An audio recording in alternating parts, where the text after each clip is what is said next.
All right, the two graphs that go along with this lesson are shown on your next page. I've given you the graph of a derivative, and you're asked to graph two functions. So trying to show you that you have a family of graphs that have this given derivative.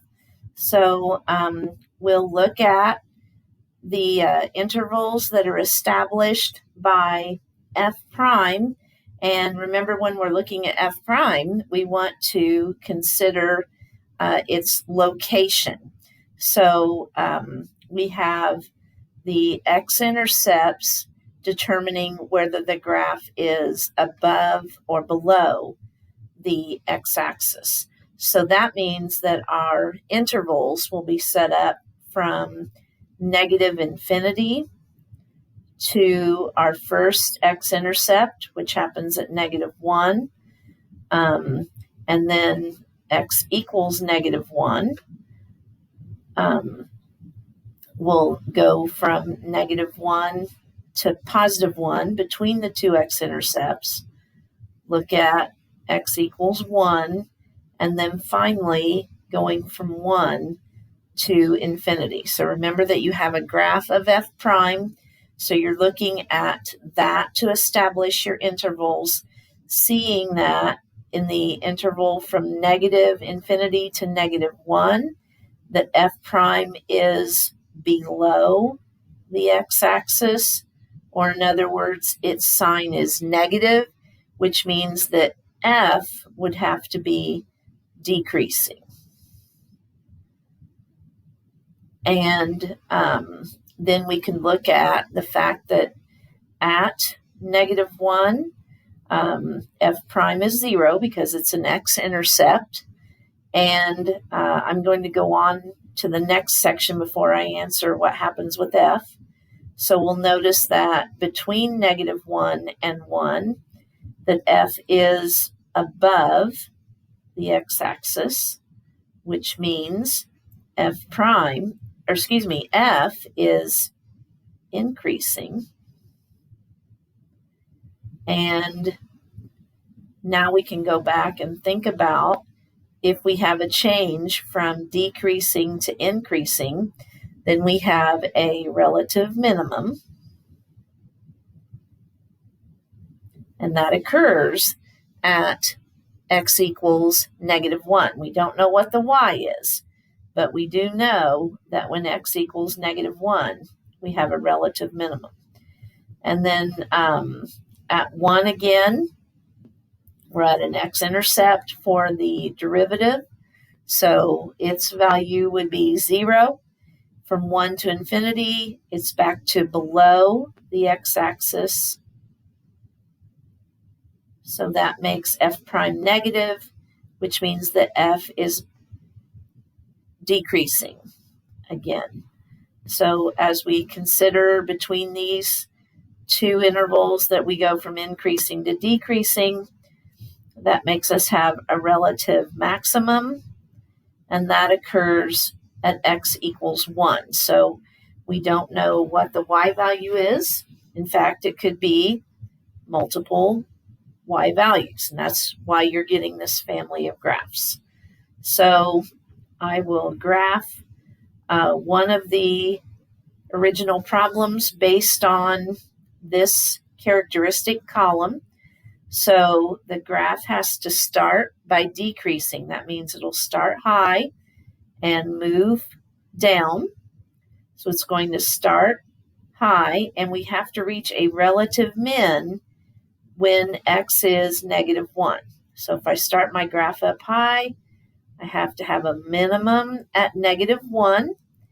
Then the graph has to increase and reach a maximum value at x equals 1. And then the graph has to decrease again. So there would be one graph that has the characteristic of a minimum at -1, a maximum at 1, and changes from decreasing to increasing back to decreasing. And then you have to draw another graph And that graph should have the exact same shape.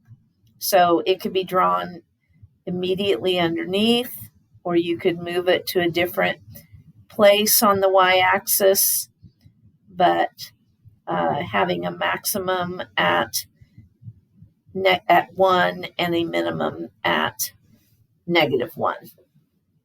And that would be part of the family of graphs that are having the derivative shown in that original problem. And then I'm going to clear the screen and we'll look at problem number 6, which has a differential equation to solve and a slope field for us to work with. So in this problem, the differential equation is given by dy dx equals -1 over x to the second. So we will solve this like we did at the beginning of the notes. And so remember that you need to separate the dy and the dx. You also need to rewrite with a negative exponent the 1 over x squared. So that would be negative x to the -2 power. Then we will integrate both sides of the equal sign.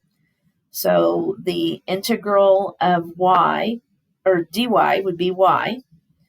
And the integral of negative x to the -2 would be negative x. We would add 1 to the exponent and then divide by that same value plus c. So simplifying, we would get y equals, we have a negative over negative, that's positive. The x has a negative exponent, so we'd have 1 over x plus c. So this is, again, the general solution. Then it says that we have the ordered pair of 1, 3. So now we're trying to find the particular solution that goes through the ordered pair 1, 3. So we'll plug in 3 for the y value and 1 for the x value and find your c. And so that would be 3 equals 1 plus c, subtracting 1 from each side. We get 2 as our c value. And so our specific graph is y equals 1 over x plus 2. So then your final task is to graph that 1 over x plus 2. And they actually ask you to draw 2 graphs and to use the slope field. And they want one of your graphs to go through the ordered pair 1, 3. So using the slope field, you can see that the graph starts off steep, then we go through 1, 3, and then following these slopes, it will level off. And so we have this type of graph.